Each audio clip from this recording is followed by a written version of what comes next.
One विभागाच्या बुलढाणा भरारी पथकाने खामगाव शहरात मोठी कारवाई करत बेकायदेशीररित्या साठवून ठेवलेले लाकूड आणि जळतण जप्त केले। या कारवाई दरम्यान बर्थडे प्लॉट व सज्जनपुरी भागात एकूण 9 ठिकाणी छापे टाकण्यात आले असून 3,79,629 रुपये किमतीचे लाकूड व जळतण जप्त करण्यात आले।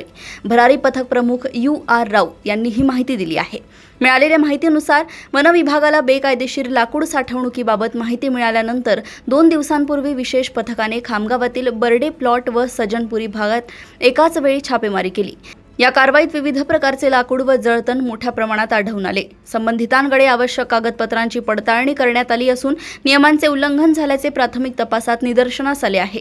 वन विभागाने जप्त केलेला माल ताब्यात घेतला असून मोहम्मद साजिद शेख, मुलंग इक्बाल हुसेन चौधरी व मोहम्मद गफार फल्लीवाले यांच्याविरुद्ध वन कायद्यान्वये गुन्हा दाखल केला असून पुढील चौकशी सुरू आहे।